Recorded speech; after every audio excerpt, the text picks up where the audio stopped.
Selamat pagi, kita lanjutkan kuliah kemarin ya. Kemarin mungkin ini saya matikan saja video saya karena kalau berat suka di tengah-tengah mati. Ya. Jadi sampai di sini kemarin ya. Bentar, ini saya cek lagi. Ya. Oke. Ya. Jadi misalnya saya punya, ini saya cepat lagi, saya sampaikan secara cepat. Ya. Ini ada 3 komponen. Ya.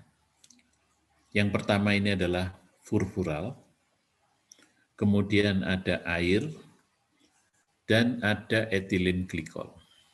Ya. Jadi kalau lihat seperti ini, ya, pelarut itu adalah air dan furfural, ini saling tidak melarut, kemudian solutnya itu etilen glikol, bisa larut di dalam furfural, bisa larut di dalam air, walaupun etilen glikolnya ini juga cair. Ya. Nah, punya kubah fasa seperti ini. Ya, jadi ini. Ini yang disebut miscibility boundary. Jadi batas 2 fasa. Oke, gini. Ya. Saya gambar. Ya. Kalian sudah bisa menggambarkan campuran yang terdiri dari 3 komponen. Ya. Ini A, ini C, ini B. Jadi kalau saya punya A itu 20%, kemudian C itu 40% dalam berat ya, maka B-nya pasti harus 40%. Ya, di mana posisinya? A 20% itu berarti posisinya di garis ini.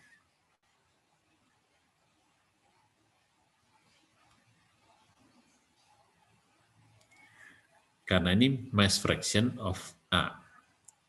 Jadi saya baca 20%. Kemudian C 40%, ini mass fraction furfural, ini C. C-nya berapa? 40%. Berarti 40% di sini. Ya.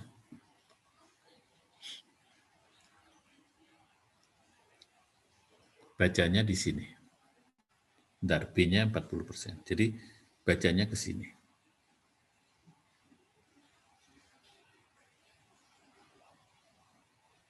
Ya. Sebetulnya dengan 2 diketahui sudah tahu posisinya ada di sini. Ya. Tapi kita buktikan apakah etilen glikolnya 40%. Baca etilen glikol ke sana. 40% ini. Bacanya ke sini. Betul. Berarti titik campuran ini, sebut saja titik M, itu berada di dalam kubah fasa. Kalau berada di dalam kubah fasa, maka campuran itu terdiri dari 2. Yang satu fasa furfural, ya. Yang satu fasa furfural, yang satu fasa water, air.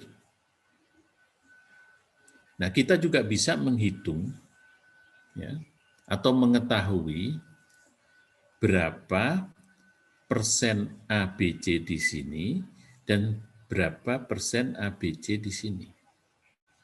Nah, di dalam kubah fasa, itu selalu terpisahnya berdasarkan kesetimbangan. Dan kesetimbangan itu ditunjukkan oleh yang namanya tie line. Jadi kalau ditunjukkan oleh tie line, kebetulan nih M ini jatuhnya di tie line ini, Jadi dia ada di Thailand ini.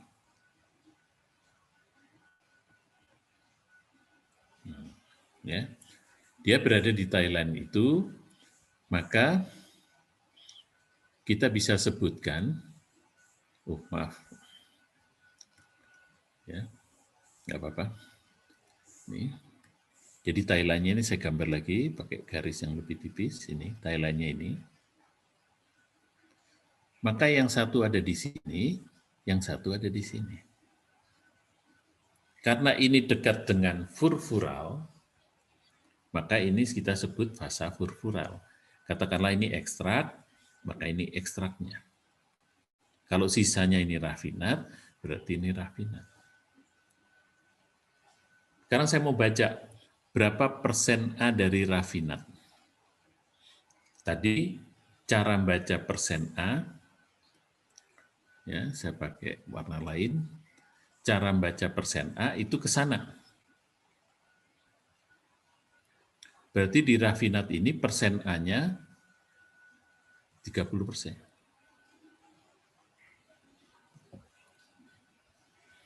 Cara baca persen B itu ke sini. Tadi ke sini. Maka saya baca ke sana. Setengah. Berarti ini 50%. Mestinya sisanya adalah 20%. Persen C, baca persen C itu kemana? Ya, tadi membaca persen C itu ke sini, berarti saya baca ke sini. Jatuhnya 20%. Nah, ini. Tentunya saudara juga bisa baca berapa persen A, B, C di sini. Jadi saudara tinggal baca ini. Ya. Sekarang kalau M ini jumlahnya 100 kg, maka F-nya berapa kilogram? W-nya berapa kilogram? Pasti F ditambah W itu harus 100, karena itu neraca massa. Nah, M di sini 100. Jadi M ini 100.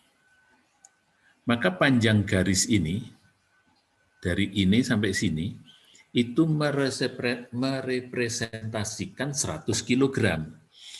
Ya. Kalau kita mau pakai kotak ya, kotaknya berapa ini? 1, 2, 3, 4, 5, 5,5. Berarti 5,5 kotak itu identik dengan 100 kg.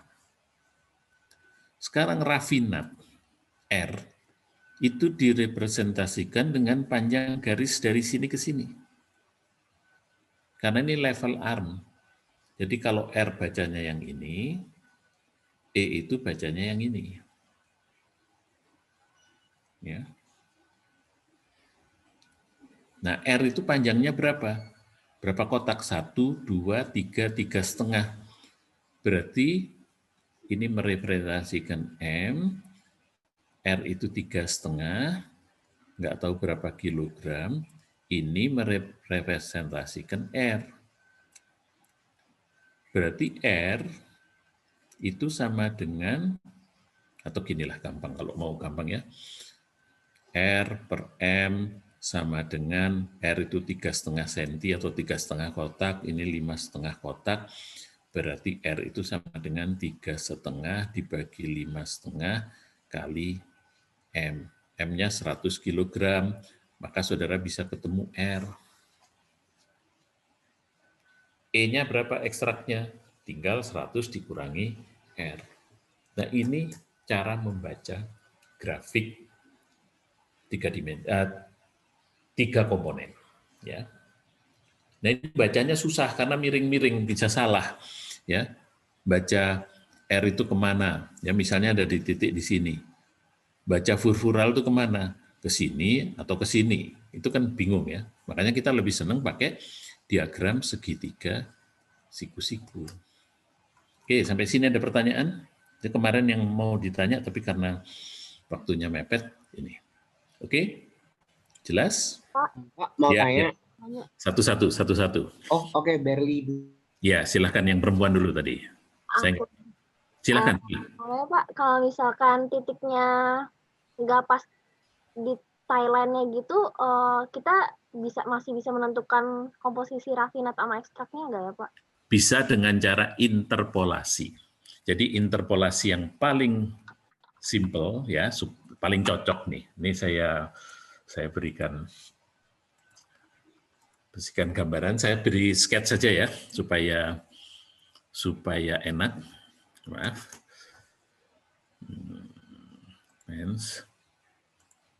Saya gambarkan sketch begini.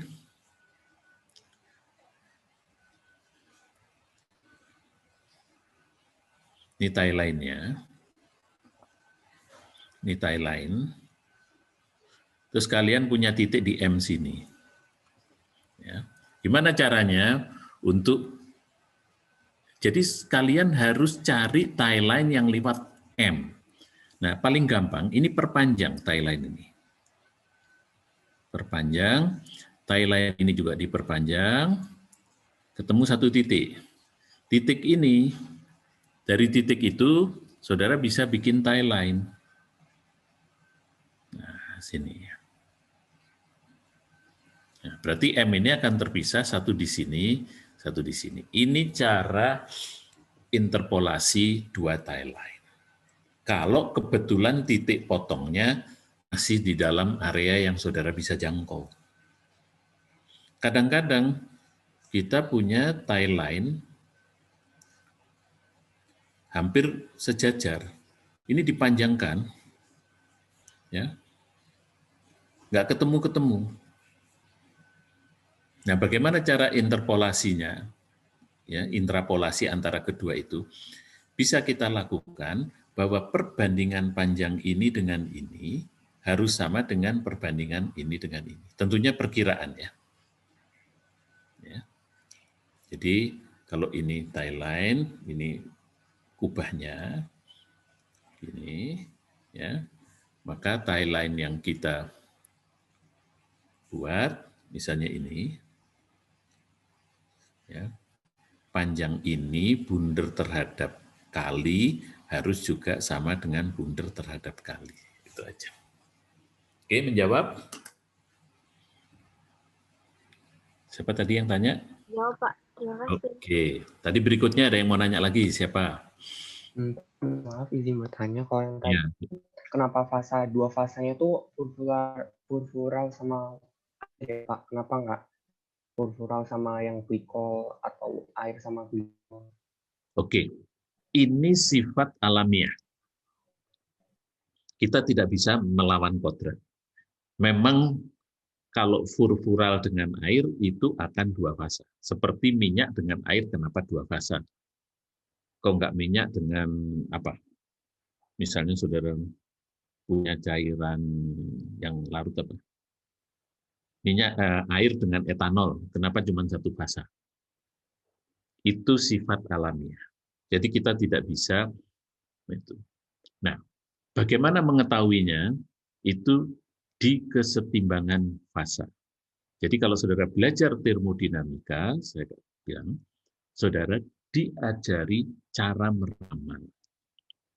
meramal kesetimbangan fasa. Kebetulan fasa ini adalah fasa cair-cair. Ya. Tentunya saudara bukan menjadi tukang ramal, tetapi saudara diperkenalkan dengan beberapa tukang ramal yang ya tersohorlah di dunia gitu ya. Itu. Jadi pertanyaan itu jawabnya karena itu sifat alamiah dan kita berusaha bisa tahu. Bisa menjawab? Kalau kayak gitu kan berarti kan emang nggak mungkin ya Pak antara glikol sama air. Tapi kenapa nggak furfural sama glikol Pak? Kenapa tidak furfura sama glikol yang membentuk dua fasa gini? Oh, Pak. Enggak, pertanyaannya mungkin saya. Halo? Iya Pak. Maksud saya kan misalnya dari ramalan, oh berarti kan emang air sama alkohol itu kan emang sebenarnya mirip-mirip lah ya, makanya nggak mungkin dua fasa. Nah, makanya kemungkinannya berarti antara furfural air, kalau nggak furfural ethylene glycol gitu Pak, atau gimana? Ya, sekali lagi, kenapa etilen glikol dengan furfural tidak membentuk dua fasa? Kan pertanyaannya begitu kan? Kira-kira. Nah ini saya nggak bisa jawab, karena itu memang sifat alamiah, natural behavior-nya. Jadi sifat alamiahnya memang diciptakannya memang seperti itu. Ya. Oh oke Pak, terima Ya. kasih. Tapi orang kimia yang belajar molekul itu bisa mengetahui, oh kalau struktur molekulnya begini, seperti begini, itu berarti ini kemungkinannya kecil kalau struktur ini. Itu sebetulnya dipakai untuk ngeramal juga. Oh artinya kalau ini dengan ini, jadinya kira-kira demikian. Tapi bagi orang teknik kimia, ya, kalau kita punya grafik kayak gini, apa yang harus kita lakukan, gitu ya? Nah, grafik-grafik semacam ini bisa diramal dengan timbangan fasa. Pelajarannya di termodinamika. Oke? Ada lagi? Baik Pak, terima kasih. Ya. Ada lagi? Nah, ini ya, sama ini. Ya, apa yang saya jelaskan. Jadi kalau jatuhnya nanti di sini, kalau jatuhnya di sini, ya, kalau jatuhnya di sini itu satu fasa. Jadi kalau campuran saudara jatuh di P itu satu fasa. Tapi kalau jatuhnya di M itu dua fasa. Ini M itu ada dua fasa. Yang satu fasa ekstrak, yang satu fasa R. Jadi ini E dan R, gitu ya. Ini. Nah sekarang dan ditunjukkan oleh tie line. Selalu harus tie line. Jadi jangan nggak tie line. Nah, kubah fasa ini itu fungsi temperatur. Kita ambil pada P-nya tetap 1 atmosfer. Kubah fasa itu fungsi suhu. Ya. Nah ini, maaf. Ada juga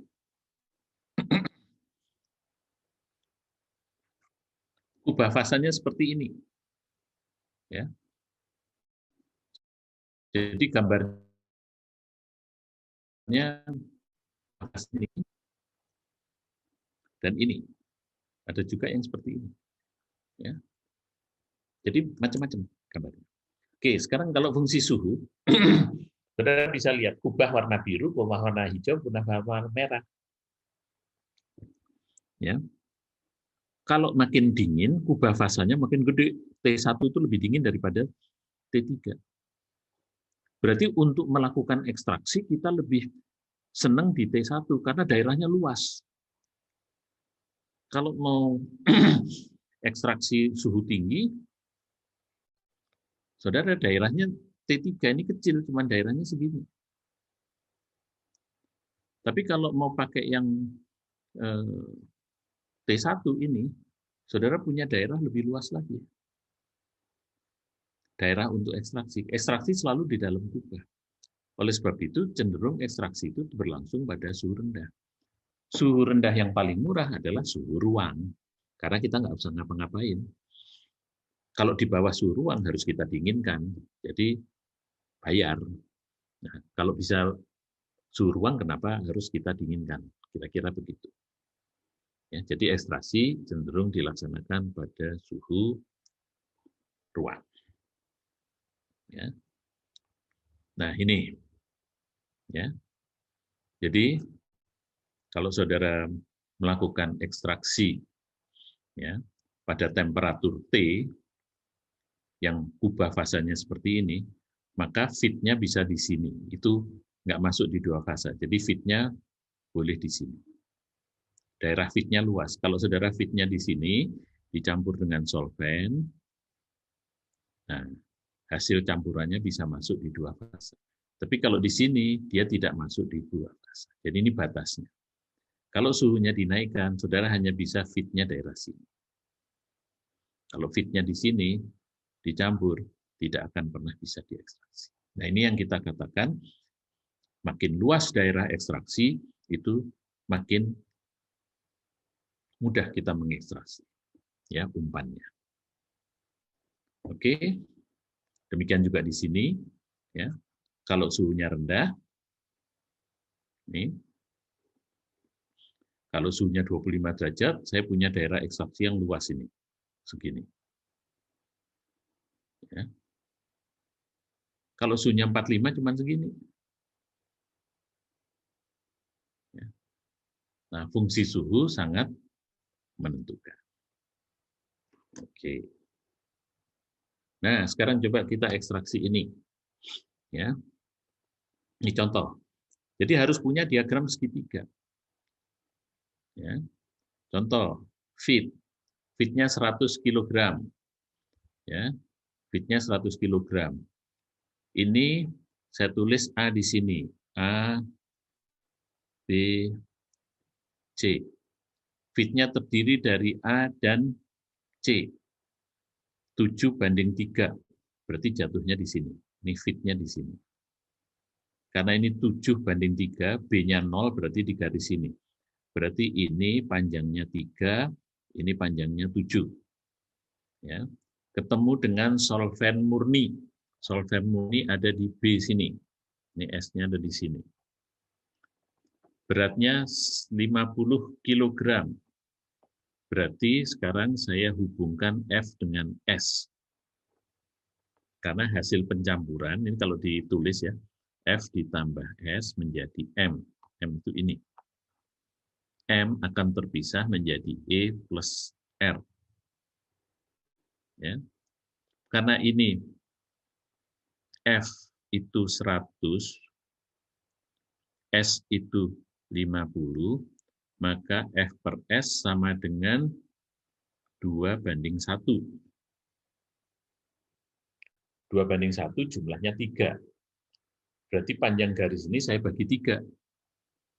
Bagi 3. Ini 1, 3. Panjang garis ini bagi 3. Berarti M itu letaknya ada 2 kemungkinan. Bisa di sini, bisa di sini. Karena pasti 1:3. Kalau letaknya di sini, berarti ini 2, ini 1. 2:1. Kalau letaknya di sini, ini 2, ini 1. Tapi dilihat, paling gampang tuh ngelihatnya, ya, F-nya lebih banyak. Kalau F-nya lebih banyak, berarti garisnya lebih dekat ke F. Berarti M-nya ada di sini. Ya. Jadi M-nya ada di situ. Nih, M-nya ada di sini. Dia ada di 2 fasa. Terpisah. Kalau terpisah, ditunjukkan oleh tie line. Nah, pertanyaan teman saudara tadi, ini jatuhnya tidak di tie line. Tie line-nya ada yang in dan ini. Saya lakukan interpolasi. Mungkin interpolasinya kurang bagus, maka garis merah ini E, ekstrak, ini rafinat. Ya, saudara bisa ngitung jumlahnya, karena ini M itu sama dengan ini 100 ditambah 50, ini 150. Karena kalau dilihat ini, panjang garis RE itu merepresentasikan 150 kg. Ekstrak direpresentasikan dengan panjang garis RM. Rafinat direpresentasikan dengan panjang garis ME. Ya. Komposisi bisa dibaca seperti tadi. Sampai sini ada pertanyaan? Jelas? Jelas ya? Oke. Ini penjelasannya lebih jelas. Ini kebetulan ya, panjang garis RM itu dihitung 5. Panjang garis ME 6. Berarti panjang garis RE itu pasti 11. Ya. Berarti 11 itu merepresentasikan 150 kg. Ini bisa dicari. Oke. Ya, ini nggak usah. Nih, sama saja kalau mau mengerjakan ya. Ini mungkin lebih ada grafiknya. Ya, F-nya di sini. F di sini, kemudian S-nya di sini. Tinggal tarik garis, ya. Tarik garis sini sampai sini. Kemudian ini kita tebalkan garisnya supaya kelihatan. Ini sekarang saya bagi 3 karena ini bagi 3. Kalau bagi 3 ini ada 10, ya. Ini dia melewati 10 kotak, ya. Kira-kira nanti dibagi 3. Saudara bisa bagi 3 kalau punya penggaris, ya. Penggaris ditempelin di layar gitu. Penggaris ditempelin di layar, kemudian dicatat bagi 3, kira-kira mungkin di sini kali, ya. Ini saya nggak pakai penggaris, ganti 3 sini, sini M, kemudian saudara perkirakan. Nah, ini adalah E, ini adalah R. Ya, terus ini ditempelin penggaris berapa senti ke sini, berapa senti ke sini, dicatat, maka saudara bisa menghitung berapa E-nya, berapa R-nya, kemudian komposisi bisa dibaca. Ya. Jadi kalau dikasih kuis, saya akan tempelkan di PowerPoint. Kalian bisa, ya, nggak usah nyetak gitu, ya. Bisa? Jadi nggak usah capek-capek dicetak, terus nanti di-scan lagi gitu. Bisa, ya? Halo, bisa? Karena ini berikutnya akan kuisnya banyak nih, karena pakai gambar. Ada pertanyaan sampai sini? Halo?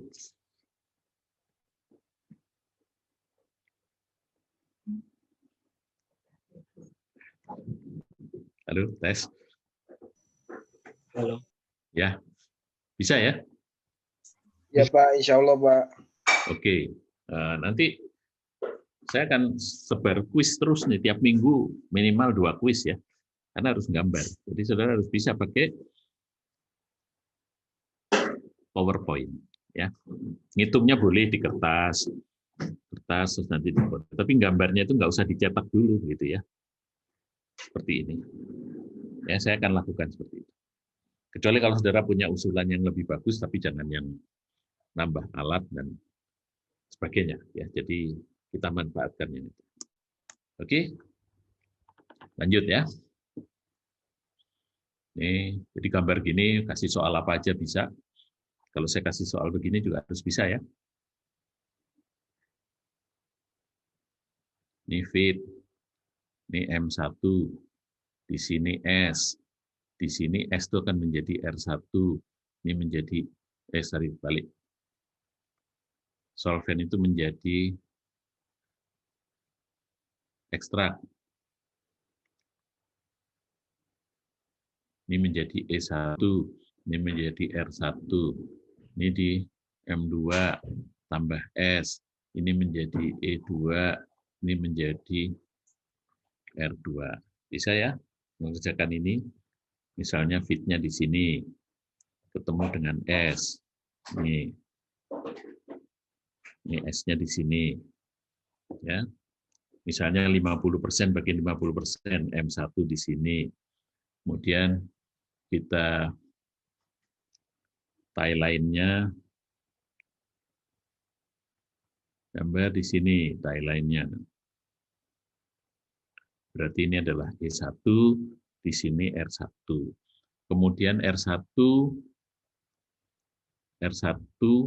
ketemu dengan S, S-nya di sini. Perbandingannya berapa? Misalnya sama 50% atau sepertiga, M2 berada di sini. Ya. Kemudian kita cari tie line-nya. Tie line-nya. Nih. Nah, ini E2, ini R2. Jumlah bisa dihitung, ini bisa dihitung. Oke, ada pertanyaan sampai sini?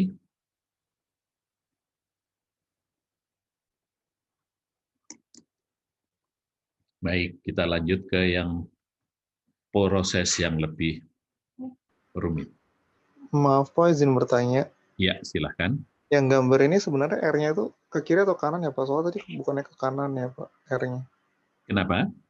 Kan ini kan Bapak narik buat nyari R-nya ke kiri. Tadi bukannya ke kanan gitu ya Pak? Nyari Nah, R-nya. Oke. Jadi kalian harus hati-hati, ya. Gambar itu boleh kiri, boleh kanan, gitu ya. Tidak standar. Coba saya tambahkan ini, gini. Ya. Jadi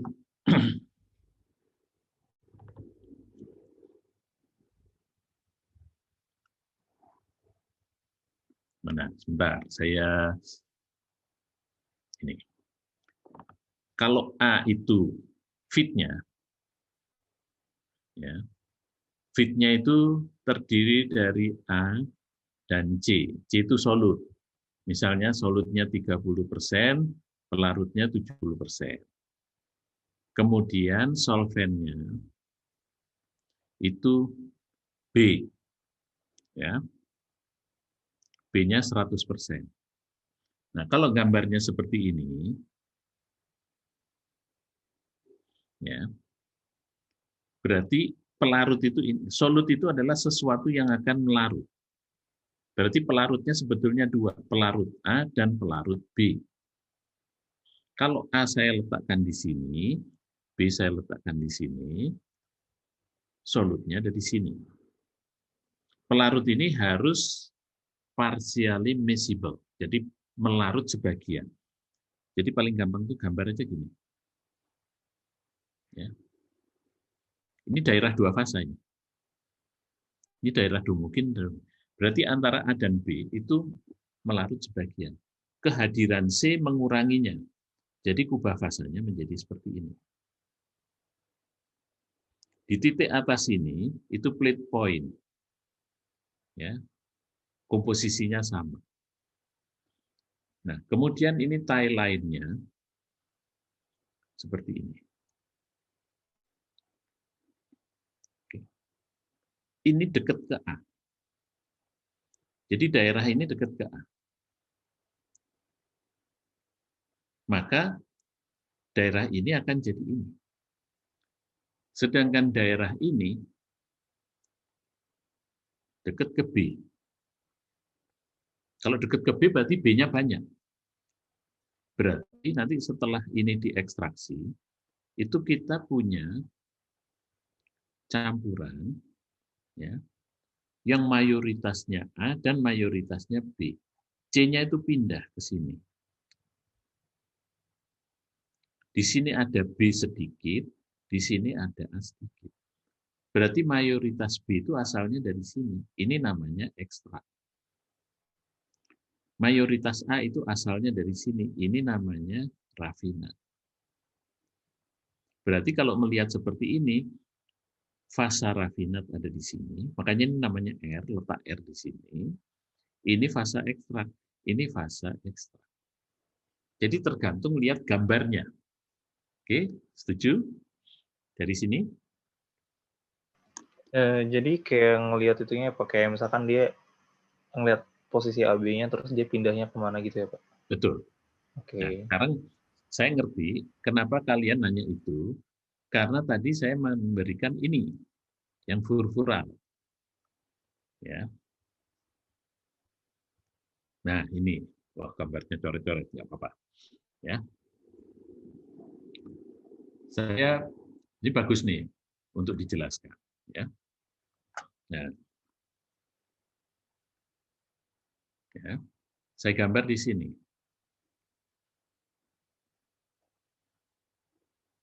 Di sini water, di sini furfural,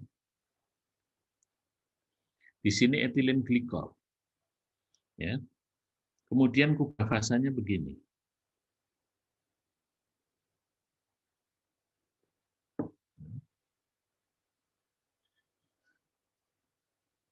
Nah, etilen glikol, ya ini yang jelas pelarutnya itu furfural dan water. Ini mungkin gambar kubah fasanya jelek ya. Saya gambar yang agak bagus lah.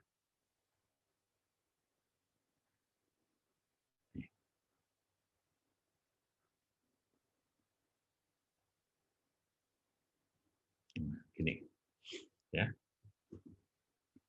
Split point di sini. Nah, sekarang asalnya itu siapa? Yang kalau asalnya itu saya punya etilen glikol berada di dalam water. Yang jelas etilen glikol itu solut ya, karena dia di atas. Dia akan masuk ke furfural atau ke water. Ini fitnya seperti ini. Kemudian saya ekstrak dengan furfural. Ya. Nanti saya akan dapat di atas ini furfural paling gede, di sini water, etilen glikolnya tersebar di sini. Berarti fasa ekstrak itu harus fasa yang dekat dengan furfural. Ini akan jadi rafinat. Berarti rafinat akan fasa dengan water. Oleh sebab itu, sekarang ini sebelah sini ini adalah fasa ekstrak. Sedangkan di sebelah sini itu fasa rafinat. Jadi kalau ada M di sini, kebetulannya tadi begini, maka ini rafinatnya di sini, ekstraknya di sini. Jadi gambarnya boleh bolak-balik. Jadi saudara harus melihat siapa ekstrak, siapa rafinat. Paham ya? Berarti kalau misalkan fenomenanya dibalik Pak, kayak etilen glikol sama si furfural terus ditambah fit solvent berupa air murni, berarti yang jadi rafinatnya si yang glikol sama airan Pak ya? Ya, jadi prinsipnya gini. Pelarut pengekstrak itu akan menjadi ekstrak. Itu aja. Jadi kalau saudara punya di sini, ya,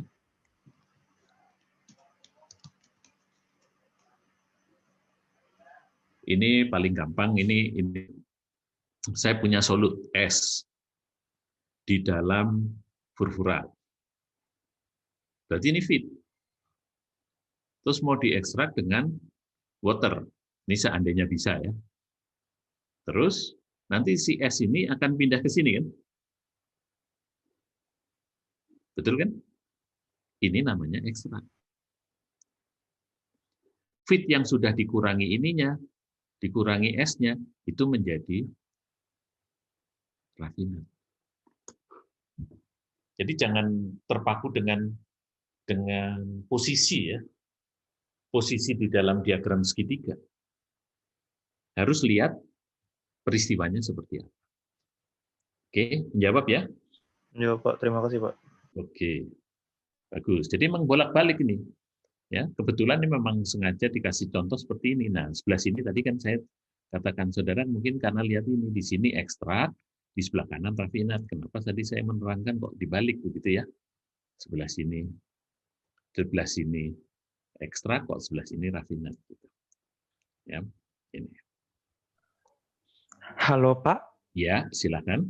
saya mau bertanya, untuk yang solutnya itu selalu di yang jauh dari kubah fasa itu bukan Pak? Solutnya. Solutnya. Iya.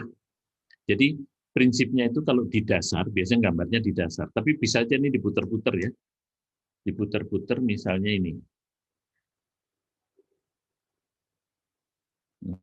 Mana ya? Saya nggak punya. Ini aja saya hapus ya.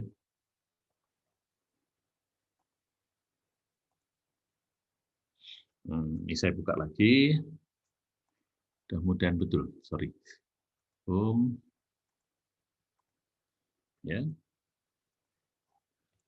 C. Nah ini ya. Ini bisa saudara putar begini kan?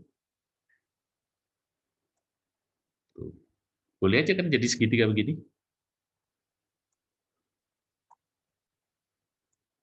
Nah, bisa saja. Diagram segitiganya gini. Kurang bagus nih. Nah, nih turun. Atau dikecilkan. Nah, ini. Oke, diagram segitiganya begini. Kalau ini kubah fasa, maka mencari pelarut itu paling gampang. Ini, ya, cek ini. Ini adalah kubah fasa.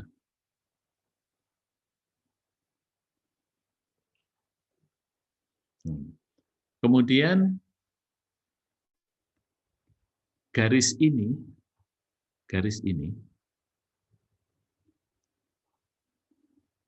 itu adalah garis campuran A dan B dengan C0. Nah, kalau lihat di sini, berarti ini ada daerah 2 fase. Yang di sini ada homogen. Jadi kalau saya di sini, pasti fasanya begini. Kalau saya di sini, berarti fasanya 1. Kalau di sini, fasanya 1. Maka ini adalah pelarut yang salah satu pelarut asal, yang salah satu pelarut pengekstrak. Maka otomatis yang di sini adalah solut. Jelas ya? Jelas, Pak. Tapi untuk yang kubah fasanya bentuknya yang yang tadi Bapak tunjukin, Pak, ada yang berbeda? Bisa saja, karena itu sifatnya. Jadi kubah fasanya misalnya begini ya. Ini saya hapus.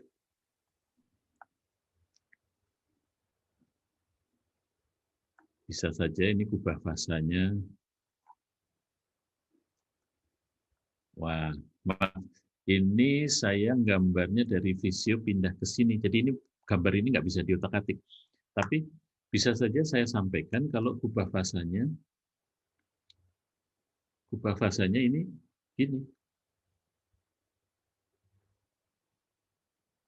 Nah, terus muncul lagi ini. Bisa saja. Itu karena sifat alamiah gitu ya.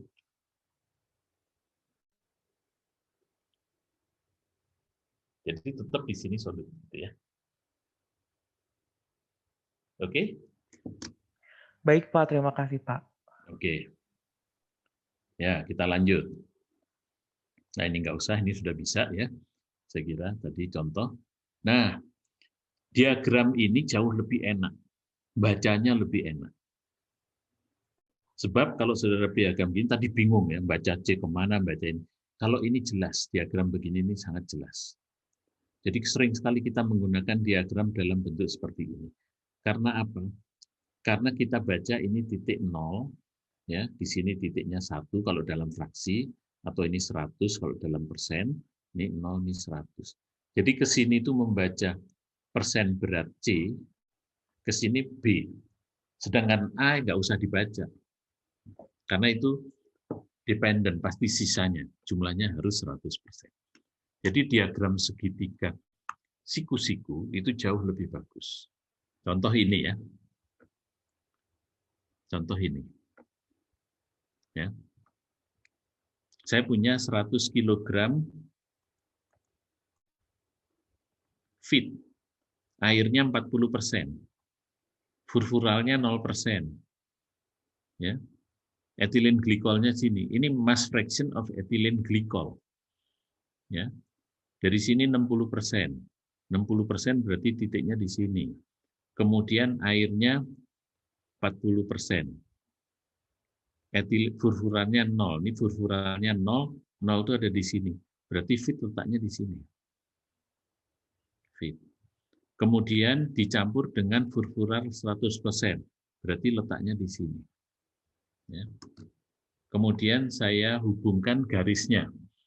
Ya. Ini supaya bagus. Ya. Saya hubungkan garis itu ke sini. Oke. Nah, ketemu ini. Ya. Kemudian ini 100 kg dengan 100 kg, 1:1. Kalau 1:1, berarti bisa saya gambar seperti ini ya.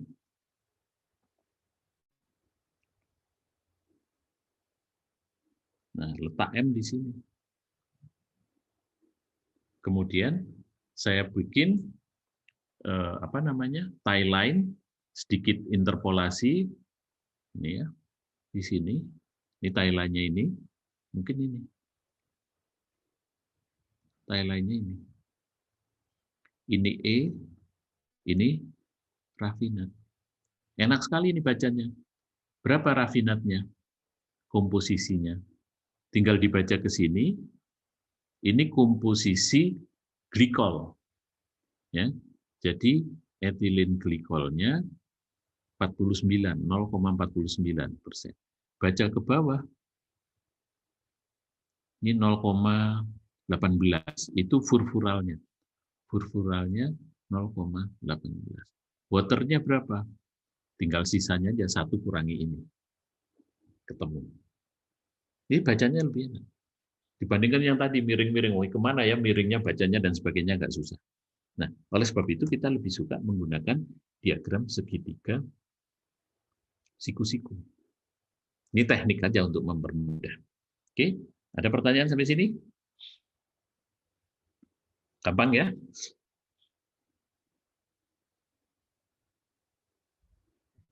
Oke.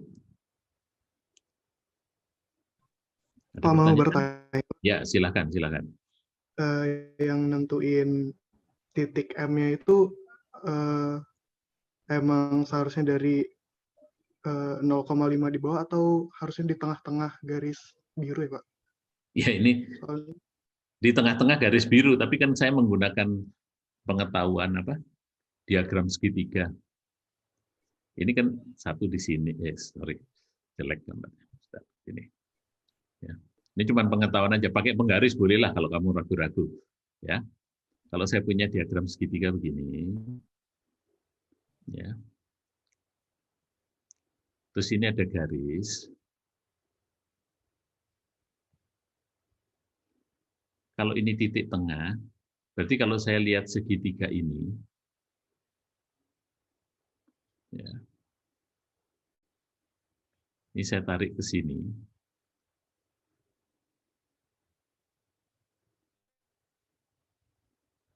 Maka ini banding ini sama dengan ini banding ini. Benar nggak? ya benar, Pak. Benar. Jadi kalau ini 1:2, maka ini juga 1:2. Makanya ngelihat ke bawah. Nah, inilah saya bilang bagusnya diagram segitiga. Oke, makasih, Pak. Ya. Tapi kalau saudara ragu-ragu, pakai aja tempelin penggaris, lebih gampang lah itu. Ya, pokoknya pilih yang paling enak gitu. Kita punya banyak cara. Ya. Sekali lagi, ilmu teknik itu membuat orang menjadi mudah. Jadi saudara jangan bikin sulit. Ya, kalau ujian saya itu nanti sulit, itu sebenarnya kalian sendiri yang bikin sulit, gitu ya. Intinya kita itu selalu bisa lebih mempermudah. Oke ya. Ada pertanyaan?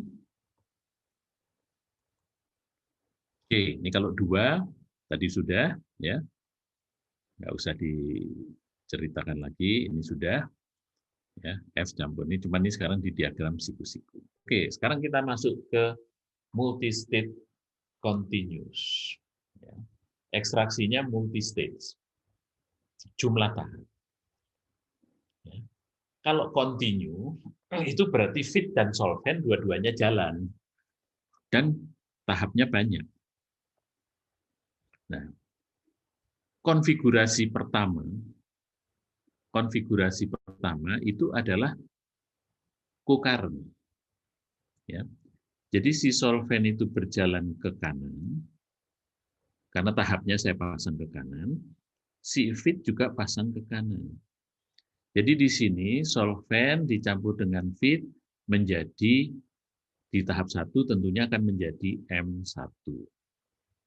Dia harus terjadi di kurva, di dalam kubah, karena kita mau ekstraksi, nanti harus dijatuhkan di dalam kubah, supaya terpisah dengan sendirinya menjadi E1 dan R1.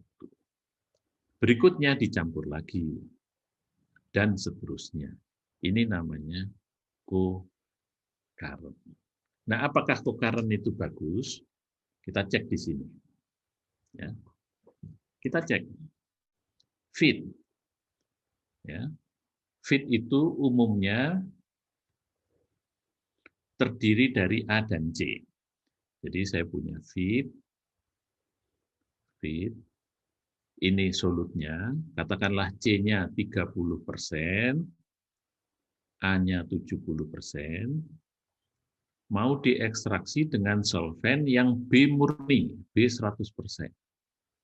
Letaknya di mana F-nya? Ini satu kotak ini 5, ini 10%, 20%,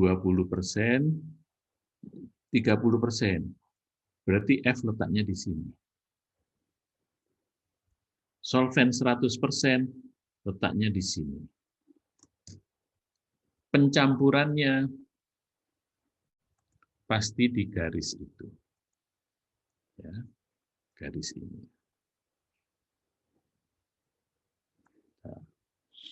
Ya, ini bisa ditebalkan. Mohon semua bisa memakai,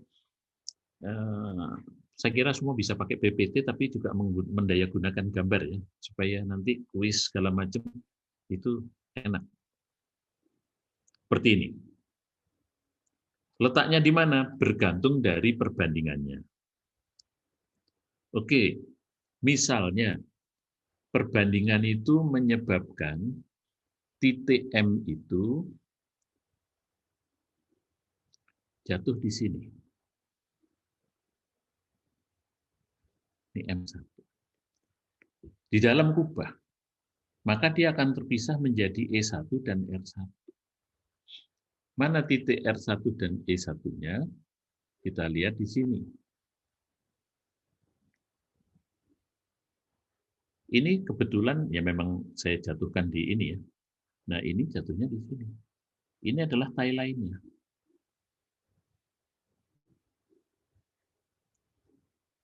Ini saya tuliskan.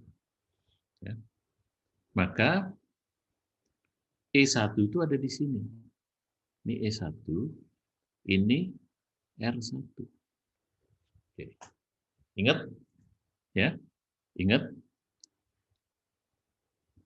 Coba ini sekali lagi saya sampaikan. Di dalam konsep ini, itu tahapnya namanya tahap kesetimbangan. Jadi, ini, dan semuanya itu tahap kesetimbangan. Kalau ini tahap kesetimbangan, maka cairan atau flow, aliran yang keluar dari tahap selalu kondisinya setimbang. Jadi ini akan setimbang dengan ini. Ini akan setimbang dengan ini. Ya. Dan kesetimbangan itu selalu ada di kubah. Ya. Jadi yang merah ini, itu letaknya pasti harus di sini. Ini tempatnya rafinan. Ya. Yang ekstrak, itu, wah kok hilang gambarnya. Letaknya harus di sini. Oke, saya gambar lagi. Nih, yang merah harus di sini. Ya.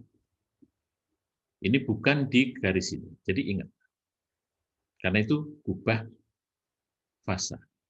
Ya, kesetimbangan. Oke. Nah, sekarang E1 dicampur lagi. Ini dicampur dengan R1 menjadi M2. Berarti M2 akan ada di sini. Kemudian M2 terpisah menjadi E1 dan E2. Berarti E2 ada di sini, R2 ada di sini. Terus saja bolak-balik.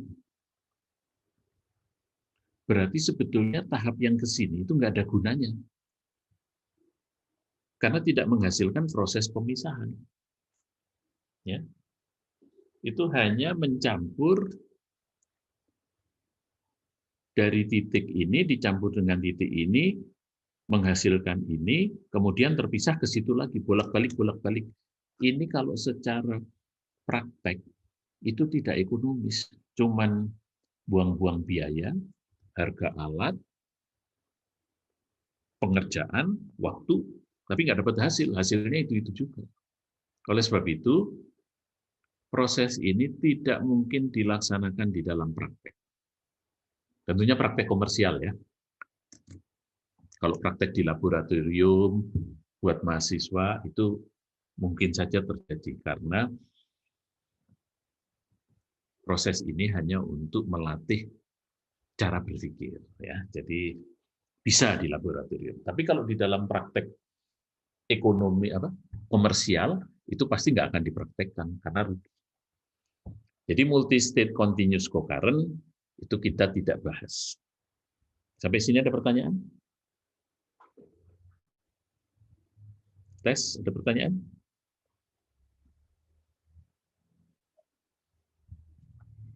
Halo? Jelas Pak sepertinya. Oke. Nah, berarti sekarang yang counter current bagaimana? Ya. Kalau counter current bagaimana? Ini kemungkinan bisa. Kenapa counter current itu bisa? Karena kalau kita lihat seperti tadi, F itu letaknya di sini. Ya. F itu letaknya ini berapa tadi? 10%, 20%, 30%. F letaknya di sini, S letaknya di sini. Ya. S-nya masuknya di sini. F masuknya di sini. Ya. Ini akan menghasilkan Rn dan menghasilkan E1. Ya. Nah ini mungkin. Kenapa mungkin? Karena ya, solutnya yang namanya ekstraksi, misalnya solutnya kandungan C-nya di sini 30%. Tahap pertama kan kita harus turun. Turun, sampai solutnya tinggal katakanlah 5%.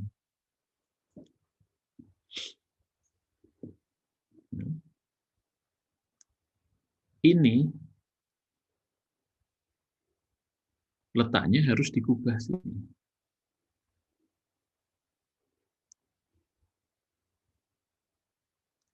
Jadi kalau saya ingin turun sampai 5%, ini adalah 5%, garis 5%, ya, maka titiknya ada di sini. Titik Rn itu ada di sini. Titik Rn ada di sini. Ya. Ini saya mungkin contohnya kurang bagus, harusnya dijauhkan ya supaya kalian bisa melihat. Yang jelas ini kalau saya gambar lagi, nih mungkin saya perlu sampaikan. Ini kalau ujungnya segitiga ya, seperti ini.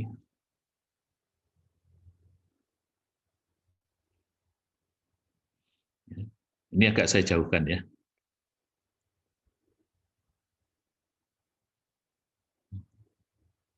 Ini 10%, 5% di sini. Rn itu bukan di sini, tapi Rn itu di sini. Kenapa? Karena Rn itu keluar dari alat kesetimbangan. Berarti kalau keluar dari alat kesetimbangan harus dikubah.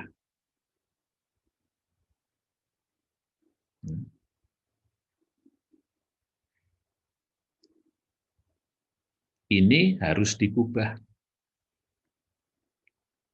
Ini harus dikubah. Ini harus dikubahnya. F tidak harus dikubah. Kenapa? Saya nggak tahu F itu asalnya dari mana. Ini bukan dari alat kesetimbangan, mungkin dari luar ya, dari luar. Tapi bukan berarti F nggak boleh di kesetimbangan. Kalau F jatuhnya di kesetimbangan, itu namanya kebetulan. Tapi F tidak harus di kesetimbangan. Dan ini bisa terlihat. F itu tidak di kesetimbangan. Ini di garis ini. Sedangkan kesetimbangannya ada di sini. Sama dengan S. Ya. Sama dengan S ini. Ya. Ini keluar dari alatnya harus di kesetimbangan, harus di kurva, harus di kurva, harus di kurva. Ini tidak. Nah, ini ada di sini, tidak di kurva. Boleh, karena ini dari luar. Ya, kuncinya ada di situ. Oke, sekarang kita lanjutkan. Jadi Rn itu ada di sini. Ya, ini saya hapus saja supaya tidak bingung.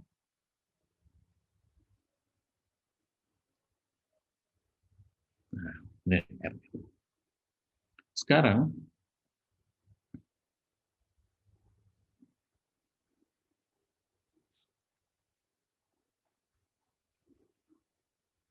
ini 30%,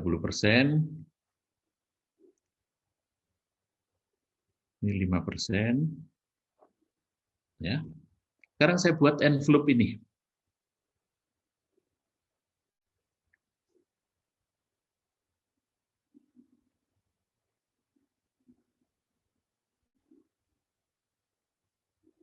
Oke. Apa yang terjadi? Bisa saya gambar seperti ini. F ditambah S itu sama dengan Rn menjadi E1. Ya. Saya bisa buat neraca massa, saya tulis di bawah sini, F ditambah S sama dengan menjadi M. M-nya berubah menjadi E1 plus Rn. Ya. Hati-hati. Apa hati-hatinya? Ini dengan ini tidak setimbang. Jadi bukan tie line. Kenapa? Karena ini asalnya dari sini. E1 itu setimbang dengan siapa? Coba jawab. Ada yang lihat? Ada yang bisa lihat? E1 itu setimbang dengan aliran mana? Satu, Pak. Satu, Pak. R1. Sedangkan Rn setimbang dengan aliran apa?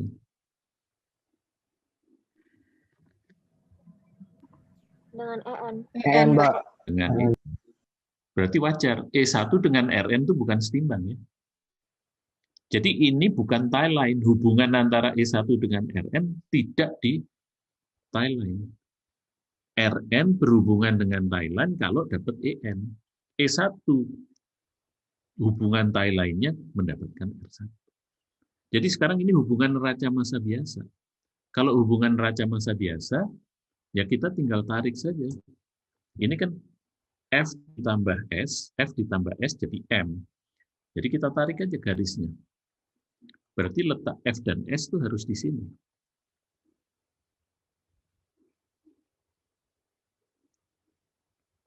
Di sini. Ya. Saya bikin label supaya kelihatan. Nah, garisnya ada di situ. Ya. Nah, bergantung saudara makainya di mana. Ya. F dan S itu bergantung saudara pakainya di mana. Kalau 50%, berarti dia akan berada di tengah-tengah. Ya, jadi kalau saudara pakai F-nya sama dengan itu, akan di tengah-tengah, akan jatuh di sini. M-nya.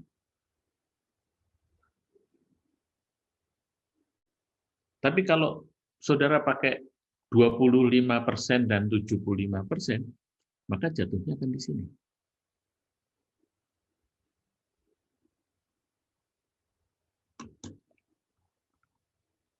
Jadi titik M itu bisa kita rekayasa. Maksudnya di rekayasa itu bisa kita atur. Kita yang atur. Kalau M-nya di sini, ingat ini M berpisah menjadi E1 dan Rn. Maka ini saya tarik garis ke sana.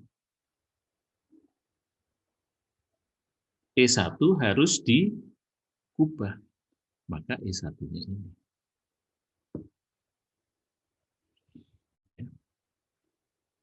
Kalau saya pilih M-nya di sini.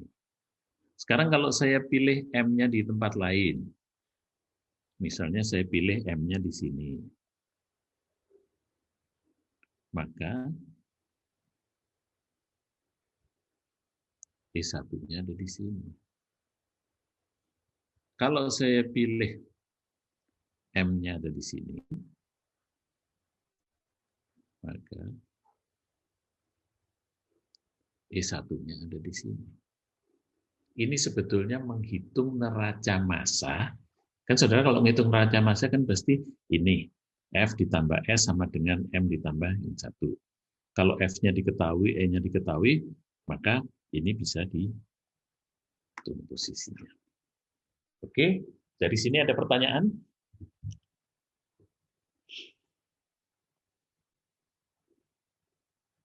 Jelas, cukup jelas, sangat tidak jelas? Pak, maaf bertanya. Ya, silakan. Berarti kalau tadi tuh E1 sama RN-nya nggak setimbang ya, tapi pas digambar di kurvanya tetap nariknya ke RN gitu. Iya, tapi ini kan bukan tie line. Iya, ngerti Pak. Ya, garis ini bukan tie line. Ini garis neraca massa. Kuliah kemarin yang pertama kan sudah saya sampaikan bahwa neraca massa itu kan selalu di garis ya. Jadi kalau ini campur ini pasti M-nya ada di sini. Kalau dipisahkan pasti harus satu garis. Kalau ini RN, F E1-nya harus segini. Itu apa namanya? Prinsip neraca massa di dalam garis. Ya, baik, ngerti Pak. Terima kasih. Oke, ini jangan sampai keliru ya. Oke. Nah, sekarang berarti ini bisa, ya. Jadi counter current ini bisa. Sekarang kita melihat masalah dalam desain. Ya, jadi counter current ini bisa. Sekarang kita punya masalah dalam desain. Ya. Nah, sebelumnya kita akan kita akan lihat dulu. Ini mungkin dihapus saja.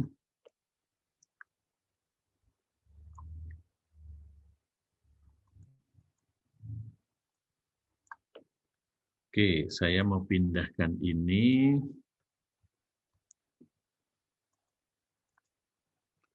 V. Nih. Ya. Ini gambar titik-titik itu adalah tie line. Ya, titik-titik ini merepresentasikan tie line. Yang di sebelah sini itu fasa ekstrak, ya. Ini plate point, yang di sebelah sini fasa rafinat. Dalam satu tie line itu kesetimbangan. Nah, ini kalau kita baca ke atas itu adalah persen berat C atau boleh juga fraksi. Fraksi berat C. Ya. Ini kalau saya pakai fraksi di sini 0, ini 0,25, ini 0,50, di sini 0,75, di sini 1,0. Ya. Oke. Sekarang kalau saya ambil ini tie line, maka ekstrak ini setimbang dengan rafinat ini.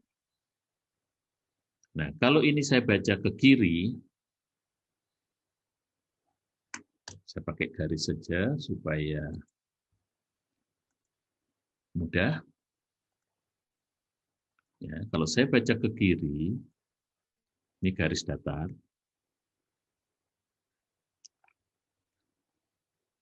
Bentar, ini garisnya kayaknya kurang bagus. Kurang datar.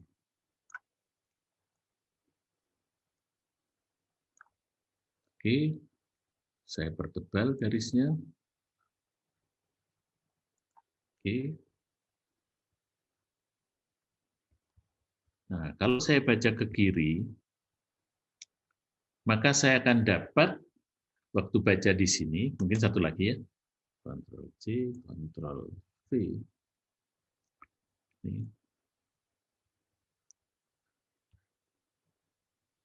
Nah, ini.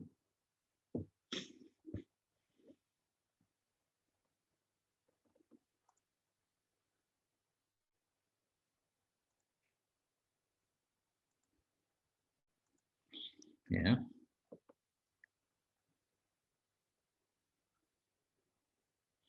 Nah, angka ini kalau saya baca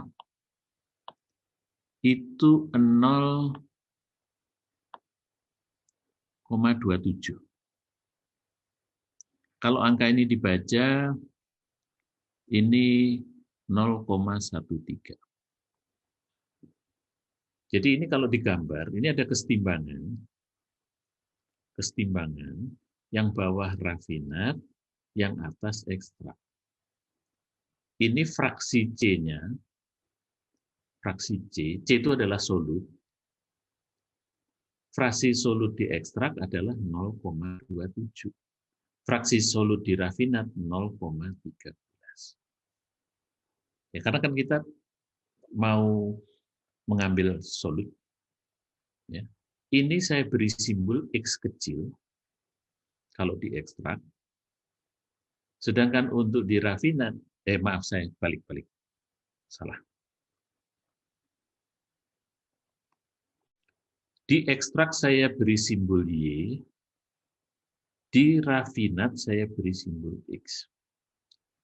Jadi Y itu menunjukkan kandungan C di ekstrak. Sedangkan X itu menunjukkan kandungan C di rafinat. Ya. Kandungan C bisa dinyatakan dalam persen berat, bisa dinyatakan dengan fraksi berat. Nah, oleh sebab itu saya gambar seperti ini. Ya. Ini rafinat 1. Ya. Ini rafinat 1. Maka kandungannya adalah X1. Ini rafinat 2, ini X2. Ya. Ini rafinat 3, rafinat ini dan seterusnya sampai XN. Ya. Itu maka di sini saya tulis X1, X2, XN. Karena rafinat asalnya dari feed, ya, maka feed itu juga pakai X, jadi XF. Ya. Ini ekstrak kandungannya Y, keluar dari 1, berarti Y1, Y2, dan sebagainya. Karena solvent itu nanti akan menjadi ekstrak, maka saya pakai YS. Nah, kemudian kalau dilihat dari sini, karena ini urut, ini 1, 2, sampai N, maka ekstrak boleh kita anggap dia itu berasal dari tahap nomor 0. Jadi tahap di luar itu tahap nomor 0. Ya. Tapi itu tidak ada hubungannya dengan kesetimbangan dengan yang ini. Sedangkan solvent itu boleh kita anggap dia datang dari tahap nomor N+1. Sehingga di sini ditulis YN+1, EN+1, di sini sama dengan R0, sama dengan X. Oke. Nah, sekarang kita lihat masalah desain. Ya, di dalam teknik kimia itu ada 2 masalah. Ya, ada 2 masalah. Yang satu masalah desain, yang satu masalah rating. Ya.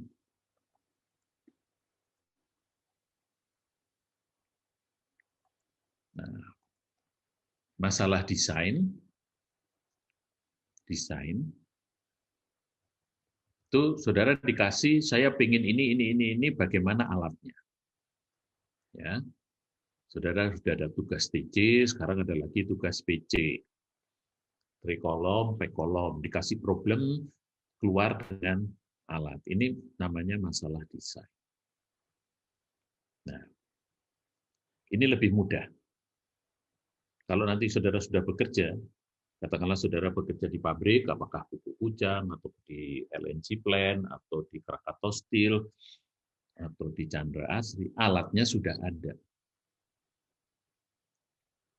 Alatnya sudah ada, kemudian saudara diminta untuk menganalisis apakah alatnya itu perform atau tidak, bagus atau tidak, walaupun jalan.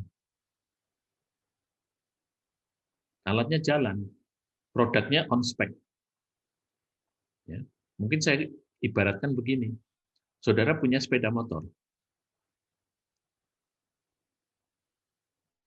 Punya sepeda motor.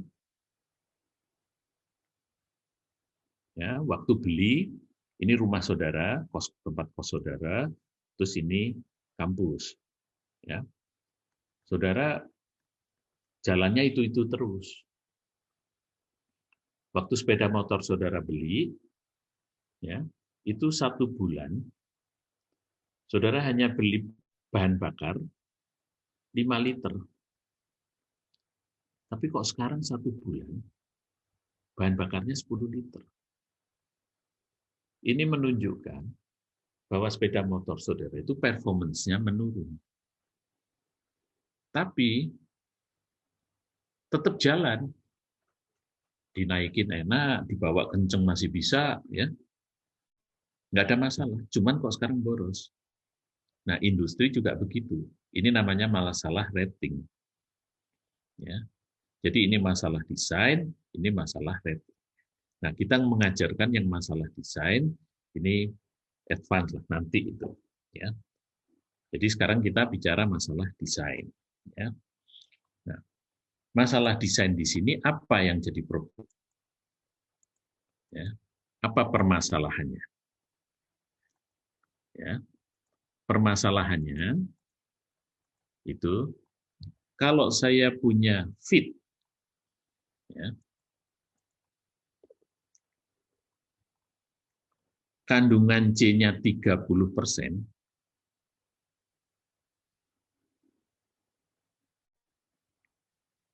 jumlahnya 100, katakanlah kilogram per sekon, karena ini mau mengalir, saya ingin ekstrak dengan pelarut B murni, ya, sampai ekstraknya tinggal 5% berat C.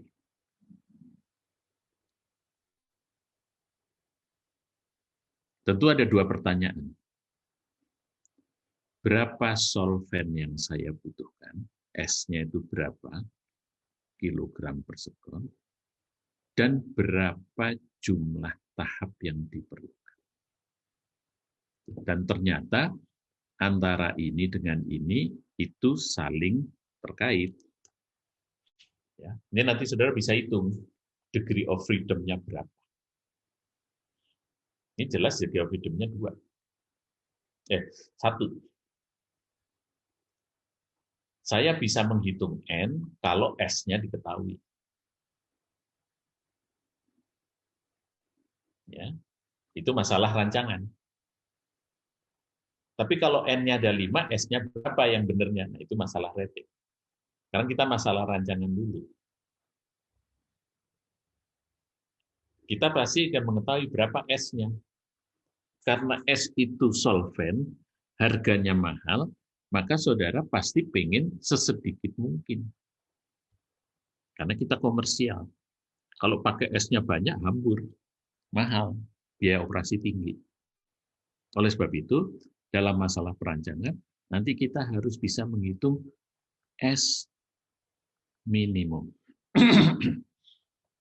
Ya, berapa S minimum? Artinya di bawah itu nggak bisa. Ya. Kalau S minimum sudah diketahui, saya pakai berapa, maka saya bisa menghitung N. Tentunya N itu adalah jumlah tahap teoritis. Sampai sini ada pertanyaan enggak? Ini kasus yang sama, distilasi menghitung R minimum. Absorpsi menghitung LS minimum. Solvent minimum. Atau apa? Cairan penyerap minimum. Oke.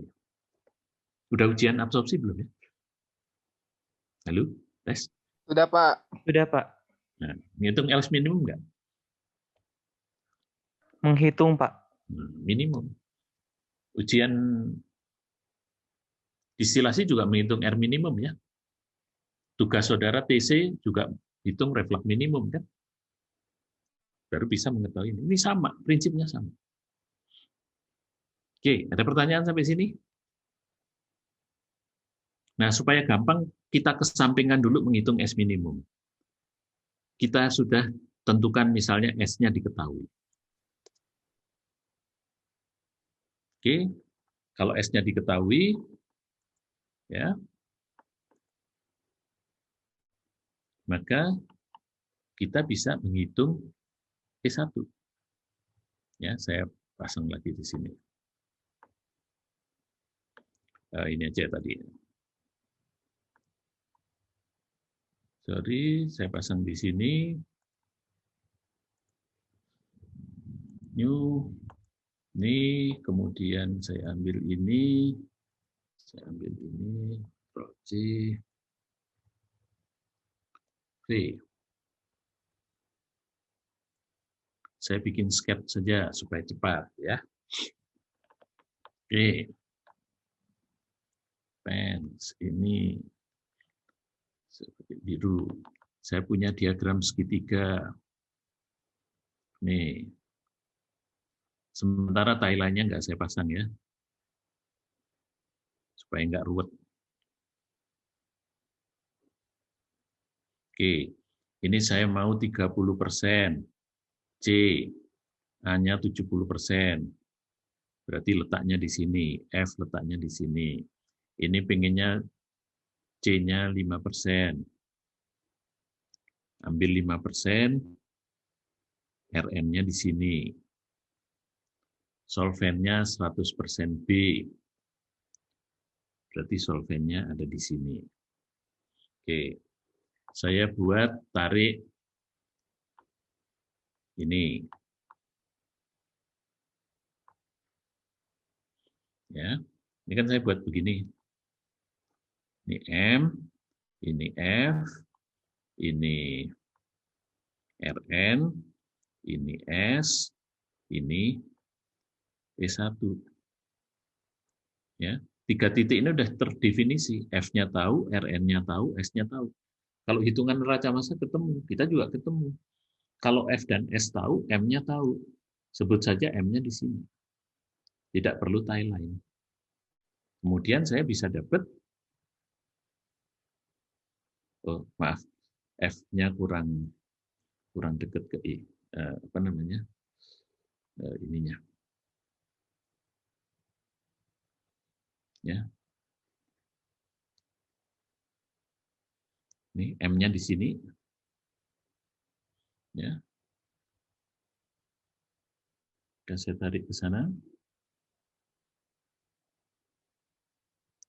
Ini dapat E1. Oke. Nah, sekarang kita hapus ini.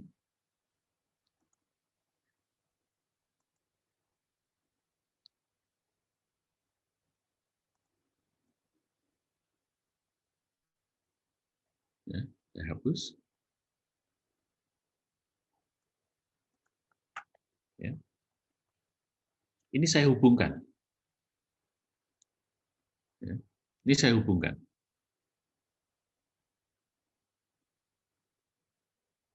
F dan E saya hubungkan. Berarti saya menghubungkan ini. F dan E1. Terus saya hubungkan ini juga.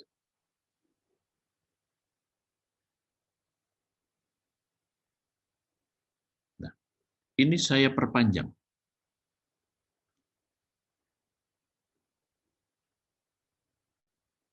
Ini juga saya perpanjang. Akan berpotongan di satu titik. Titik ini saya sebut saja dengan namanya delta. Ya. Nah, dari gambar neraca massa, saya sudah bisa menulis bahwa, lihat garis yang atas ini ya, delta R ditambah E1 itu bisa menghasilkan F. F itu sama dengan apa? R0. Jadi mungkin ini saya tulis bukan F, tapi saya tulis R0. Ya. Jadi ini saya tulis R. Kalau yang bawah, delta R ditambah S itu sama dengan apa? Kalau saya ganti E. Halo? Kalau S itu sama dengan apa? Kalau saya ganti dengan E. EN plus 1, Pak. EN plus 1. Jadi, plus EN plus 1, hasilnya sama dengan apa ini? Neraca massa kan benar ya? Kan neraca massa itu, kalau P ditambah Q, hasilnya boleh M. Ini, delta R ditambah E1, hasilnya boleh R. Atau delta R ditambah S, hasilnya boleh R. Garis yang atas, yang ini, itu menghubungkan ini. Garis yang bawah ini menghubungkan ini. N itu apa sih? Ada yang bisa jawab? N itu apa? Jumlah tahap, Pak. Jumlah tahap. Berarti kalau N itu jumlah tahap, berarti kan dia bilangan bulat. Jadi boleh saya tulis, kalau ini R1, E-nya jadi E berapa? E2, Pak. E2, delta R tetap. Lihat di gambar sini, ternyata hubungan ini. Ya. Maaf, ini kenapa ini bisa gini? Salah. Ya. Saya hapus. Oke. Ini kan? Jadi R1 dengan E2 ini. Kalau saya naikkan, ini R2, ini E3, ini delta R. Hubungannya ini.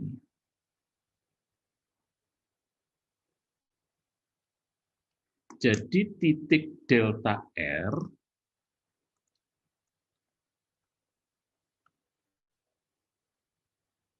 ya, ini kalau saya hapus.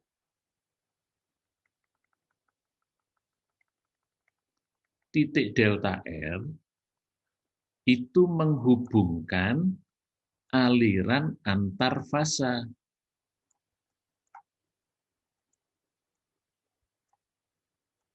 Ya, kalau ini saya perbesar.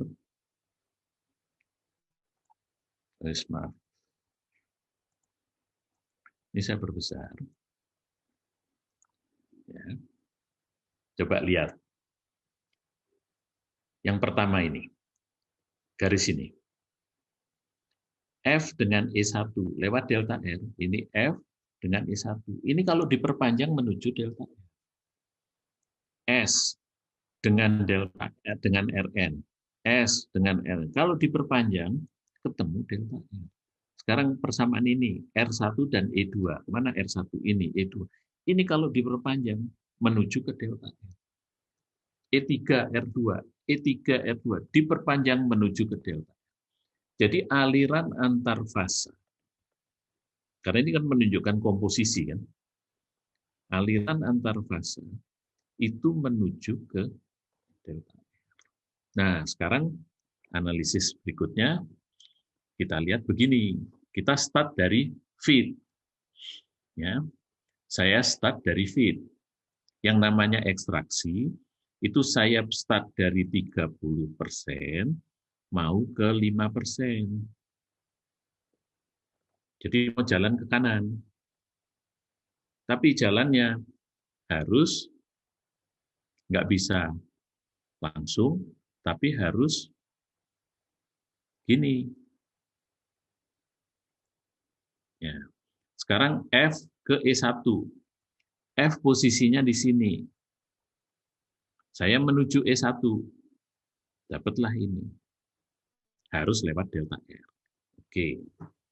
Sekarang E1 menuju kemana kalau gambarnya seperti itu? Ya.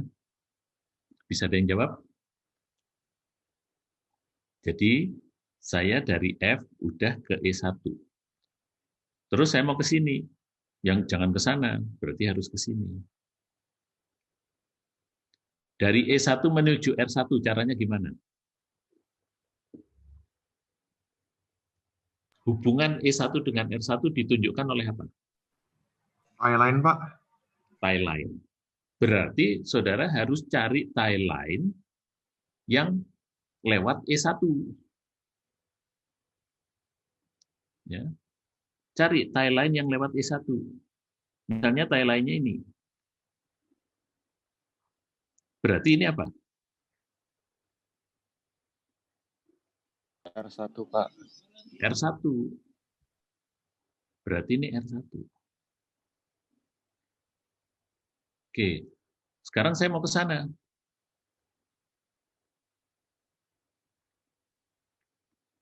Dari R1, saya mau ke E2.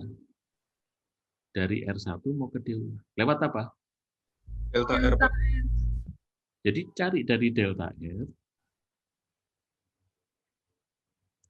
hubungkan ke R1, panjangkan, ketemu E2. Karena E2 itu letaknya harus dikubah. Nah, dari sini saudara sudah bisa lihat. Ya, ini turun C-nya. Ini 30%, mau turun ke 5%. Satu tahap sudah turun di sini. Ini mungkin udah 18%. Tapi belum sampai RN, kan maksud kita tujuannya sampai RN. Sini lagi. Caranya gimana? Tie line. Tie line, cari tie line. Mungkin di sini. Nah, tie line. Dapatlah R2 di sini. Belum nyampe RN.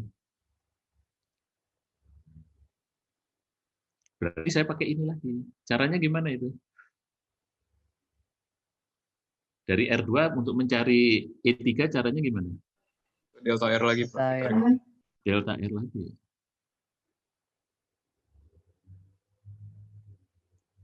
E3. Dapat sini. Ini ketiga. Berarti ini kan R3. Tie line lagi ya. Jadi saya pakai tie line lagi. Dari E3.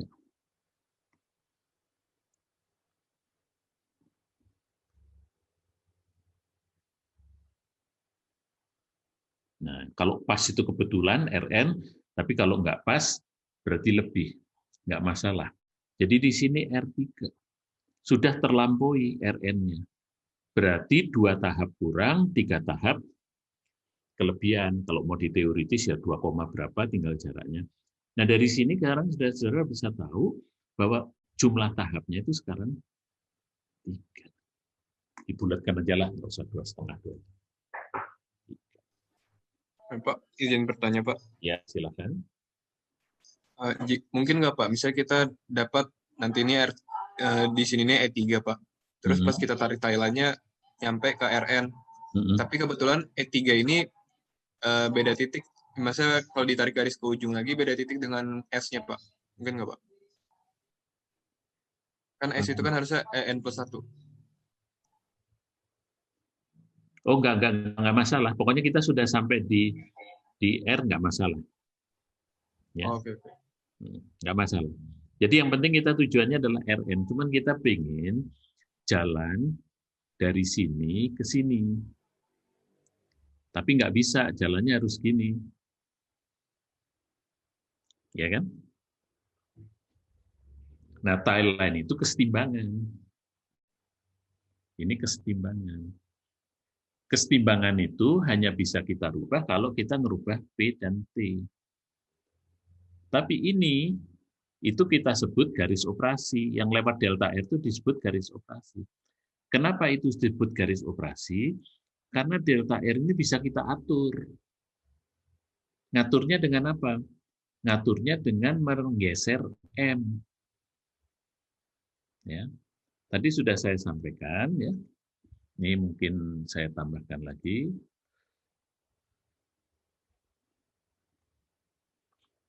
Ya.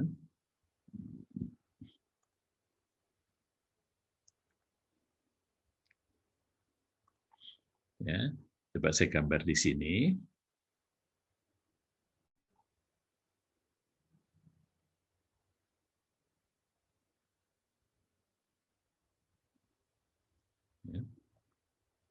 Thailand itu udah nggak bisa dirubah.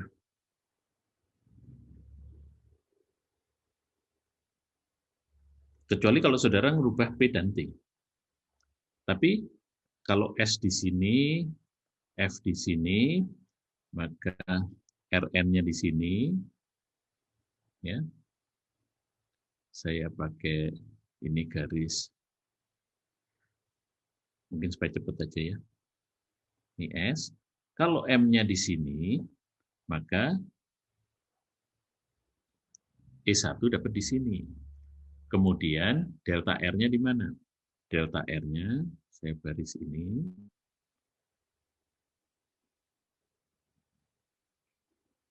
Kita dihubungkan ke ini. Delta R-nya ada di sini. Tapi kalau saya rubah, M-nya itu bukan di situ, M-nya ada di sini. Maka E1-nya ada di sini. Delta R-nya ada di mana?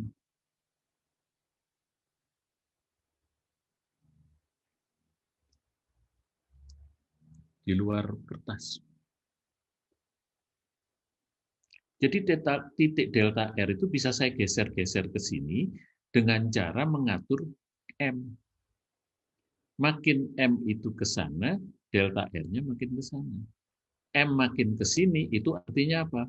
Perbandingan F per S-nya, solvennya makin dibanyakin. Kan makin dekat ke solven, kan? Nah, berarti orang yang mengoperasikan alat ekstraksi itu bisa ngatur delta R. Oleh sebab itu, delta R itu kita namakan garis operasi, garis yang bisa kita operasikan. Kalau kurva kesetimbangan, miring-miringnya itu, bentuknya, itu hanya bisa diganti dengan kondisi. Kalau kondisinya saya ubah, baru kurva kesetimbangannya berubah.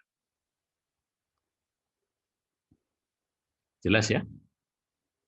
Ini mirip distilasi, sangat mirip dengan distilasi. Ya. Kenapa? Kalau distilasi,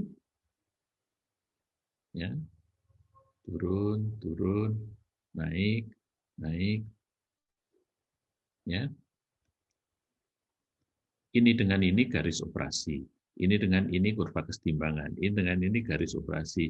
Ini kurva kesetimbangan. Kan saudara punya distilasi gini kan. Ini operating line-nya. Terus saudara bikin garis operasi kesetimbangan. Garis operasi kesetimbangan. Garis operasi kesetimbangan. Sama ini juga. Ya. Garis operasi kesetimbangan, garis operasi kesetimbangan, garis operasi kesetimbangan. Oke, ada pertanyaan sampai sini?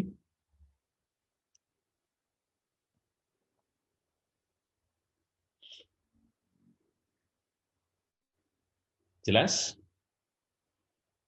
Halo? Saya mau nanya, Pak. Ya, silakan. Kan biasanya kalau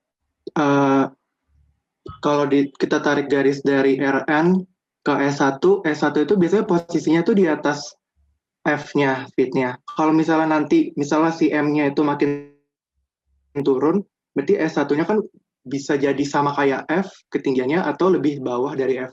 Nah, itu Ya. ntar delta R-nya gimana, Pak? Di sebelah kanan, sama, nggak ada masalah. Benar. Jadi pertanyaan maksudnya, kalau misalnya S1-nya sejajar sama F, kan bakalan delta R-nya jadi garis horizontal gitu, Pak. Iya, kan garis sejajar itu ketemu di tak terhingga. Gitu. Dua garis sejajar itu akan ketemu di tak terhingga, nggak ada masalah. Pasti titiknya ketemu. Ya, coba saya berikan ini ilustrasi ya. Saudara begini. Ini.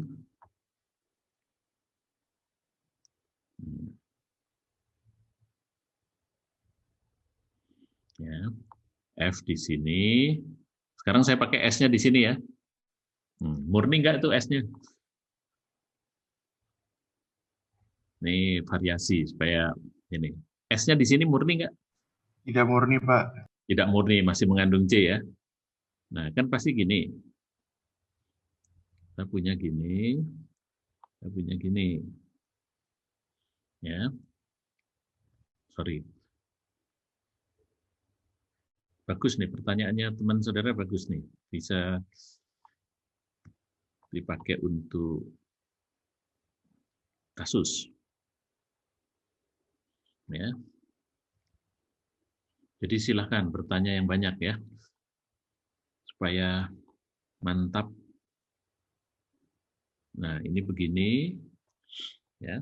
Seandainya M, tadi kalau saya nggak salah tangkap, kalau M-nya saya ada di sini, maka E1-nya ada di sini. Maka delta R-nya,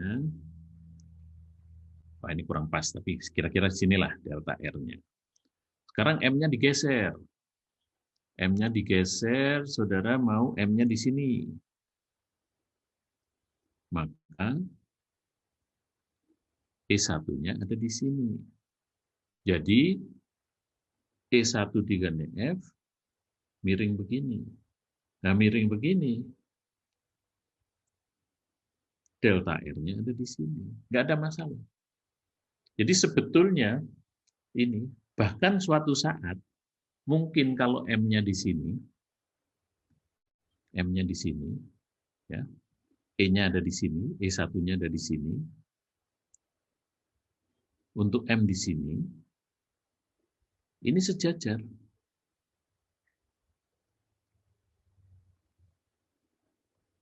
Ini sejajar.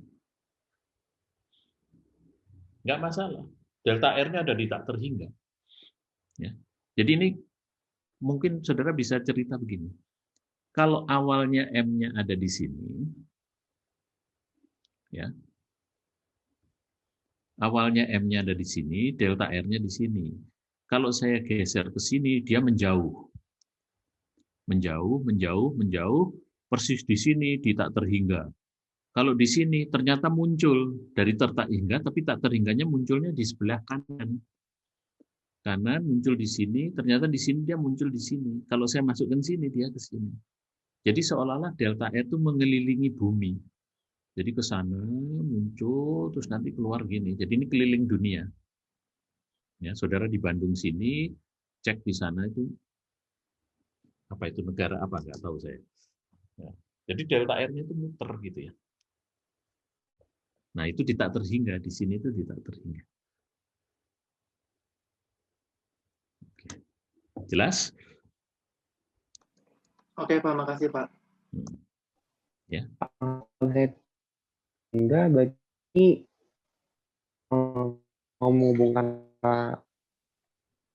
antara ya ini gimana ya Pak? Maaf, suaranya putus-putus. Mungkin ada temennya yang dengar bisa menyadar. Oh Pak, kalau saya maksudnya kalau di tak hingga gitu kan berarti titik potongnya kan nggak kelihatan kan delta. Ya. Nah, kalau berarti nanti kita mau hubungannya gimana caranya gitu. Oke, ya, atau memang mungkin ada solving. Justru kalau di tak terhingga itu malah gampang. Yang susah itu kalau ada tapi nggak di tak terhingga tapi di luar apa? Di luar kertas. Kalau tak terhingga malah gampang. Ya.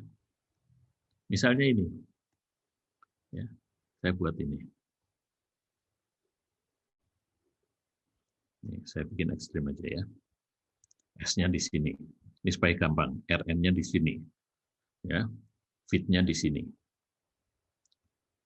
Terus ini begini.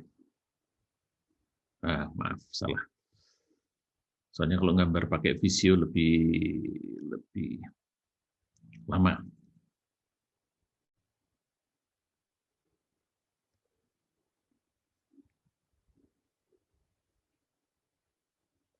Ini RN. Ya. Kemudian ini garisnya.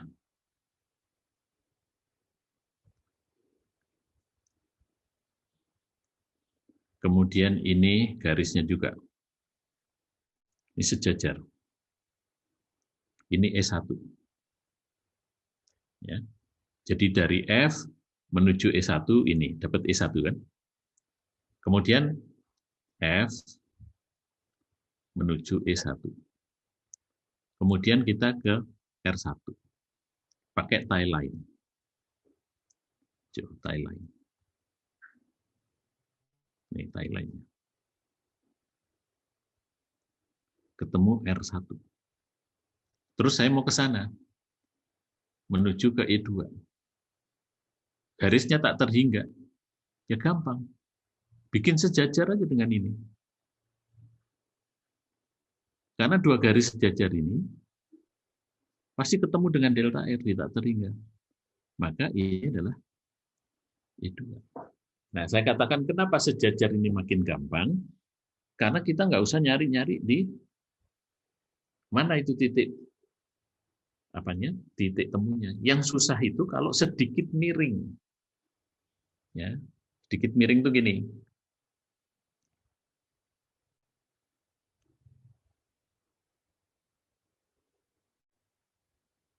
Miringnya kelihatan, tapi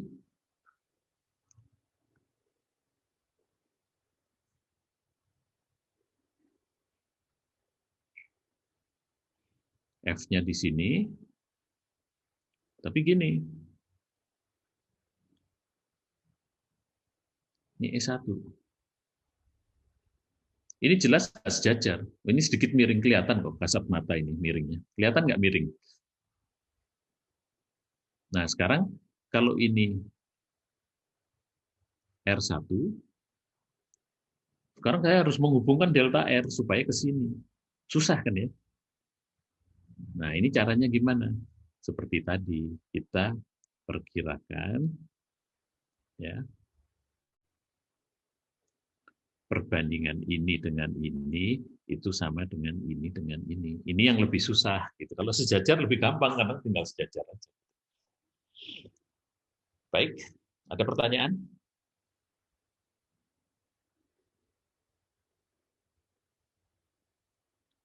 Ada pertanyaan? Jelas ya? Masih bisa kedengar suara saya? Halo? Jelas, Pak. Oke, ada pertanyaan lagi? Pak, saya mau nanya lagi, Pak. Ya, silakan. Ya. Kalau mau nyari S minimum itu berarti titik M-nya tuh di kurva ya, Pak?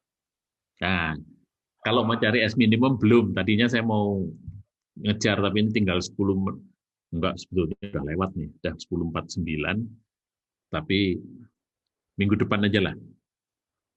Minggu depan kita cari S minimum. Pak. Ya. Kalau tadi itu yang sejajar tadi itu garis sejajar dengan S1 dan F, bukan F sama S-nya kan?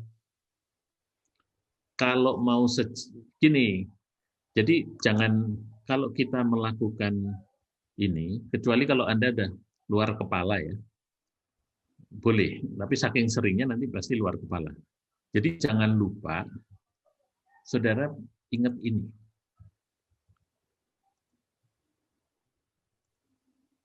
Jadi gambar ini, selalu ingat gambar ini. Ya.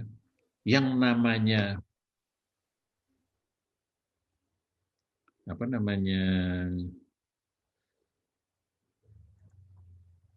garis operasi atau delta R itu selalu ini. Ini kalau diperpanjang akan ketemu delta R. Ini kalau diperpanjang akan ketemu delta R. Jadi kalau posisi 4 titik ini itu menghasilkan sejajar, nah itulah hasilnya. Karena nomor 1 kita kalau mau gambar itu, selalu posisi 4 titik itu harus ditentukan lebih dulu. Ini saya gambar ekstrim aja. Kalau F-nya di sini, ya, Rn-nya di sini, kebetulan S-nya di sini, ya, ini kalau ditarik garis sejajar, ini gini, ya, ini akan sejajar kalau E1-nya jatuh di sini. Nah, E1 jatuh di situ, itu akibat apa? Akibat M-nya ada di sini.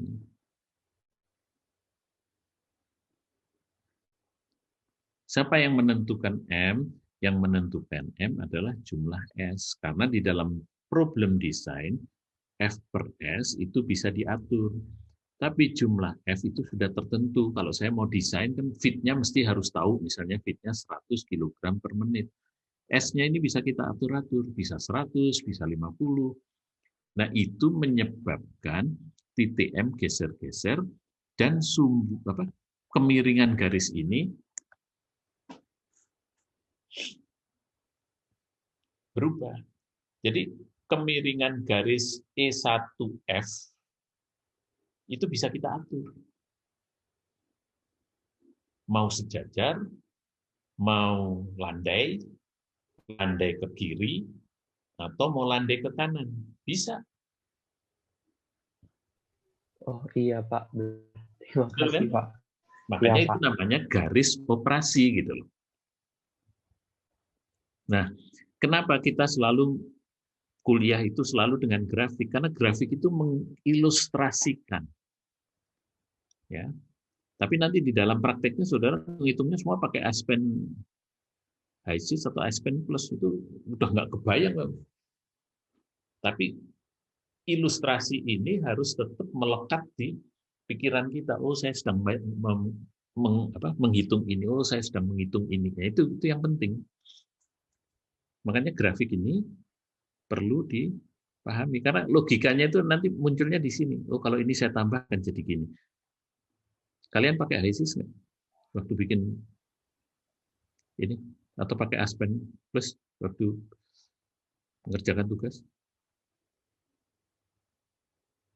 Halo? Waktu ngerjakan tugas TC sama tugas PC pakai bantuan itu nggak? Nggak ada yang jawab. Halo?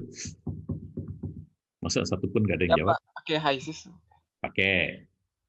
Nah, kalau udah ngerancang pakai HSys itu kan nanti ada warna hijau sama warna merah ya. Kalau hijau berarti degree of freedom-nya 0, bisa dihitung. Kalau merah, variabelnya kurang. Degree of freedom-nya belum 0, belum bisa dihitung. Nah, kalau saudara nggak paham dengan seperti ini, saudara masukkan aja angka-angkanya. Masukkan masih merah, masukkan lagi merah, masukkan lagi hijau. Nah, itu salah. Nggak boleh seperti itu. Ya. Pada prakteknya sekarang tidak ngitung tangan, nggak gambar grafik.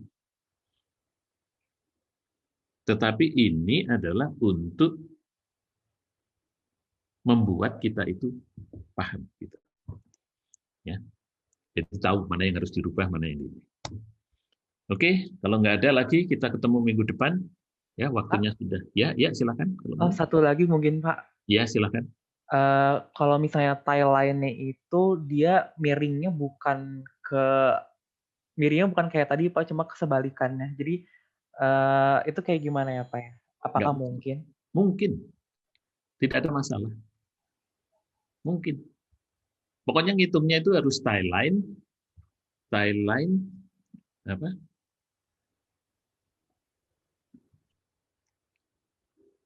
Ini.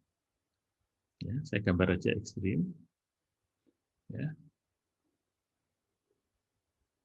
Ini S, ini RN, ini fit,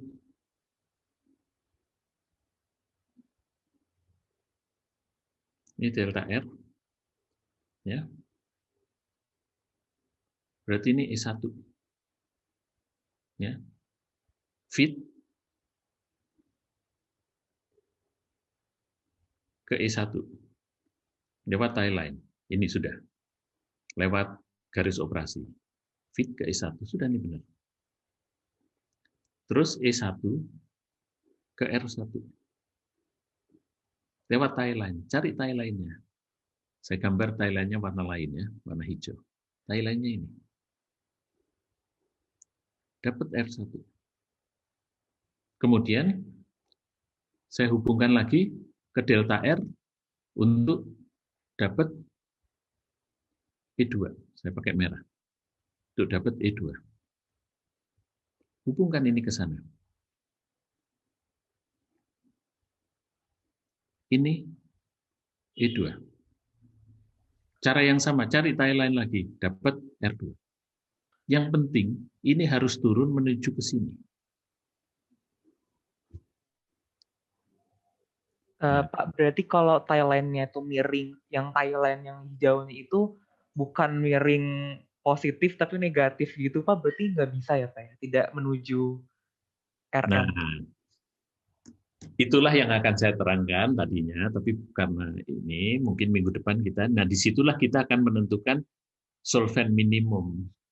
Pada saat dia tidak bisa menuju ke RN, itu berarti kita salah menetapkan solvent. Karena miringnya garis tie line, tadi sudah saya sampaikan, miringnya garis tie line itu ditentukan oleh titik M. Titik M. Sedangkan titik M itu bisa kita atur mau ke sana atau mau ke sana. Dengan kata lain, miringnya ini itu bisa kita atur. Mau sejajar, mau ke sana, itu kan ini muter kan? Betul. Jadi kalau Betul, Pak. delta R-nya ada di sini, miringnya ke sana. Kalau delta R-nya ada di sana, miringnya ke sini. Kalau sejajar, miringnya ke sini. Nah, itulah yang kita atur. Supaya dia bisa turun. Tapi kemiringan garis, kemiringan apa namanya? Tie line ya, Pak. Tie line itu nggak bisa diatur, karena kita nggak ngerubah atur. Nah, jadi kita harus memposisikan bagaimana miringnya supaya R itu turun gitu loh.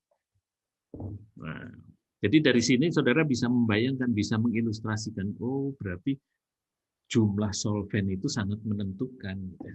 Karena kan M kan. Oke? Kalau ya Pak, kalau kemiringan tie line berarti dari jenis solventnya ya, Pak ya? Ya, ya. Makanya ini kan namanya garis operasi. Kalau kita mengoperasikan, itu solventnya sudah fix, kemudian semuanya sudah fix, baru kita operasikan. Jadi apa? Pabrik ini itu supaya efisien itu cara mengoperasikannya gimana. Tapi kalau saudara harus menentukan solventnya kita ganti, itu baru prosesnya yang kita rancang, bukan operasinya. Baik Pak, terima kasih Pak. Ada lagi? Baik, kalau nggak ada lagi, ini sudah pukul, di tempat saya kurang 1 menit, pukul 11, bagus ya. Saya senang banyak yang tanya, ya. Jadi jangan takut, pertanyaan itu konyol, bukan, karena kita belajar sama-sama ya, didengarkan. Ya, pertanyaan itu sangat bagus. Semua pertanyaan bagus, nggak ada yang nggak bagus. Oke, makasih. Sampai ketemu lagi hari Kamis ya.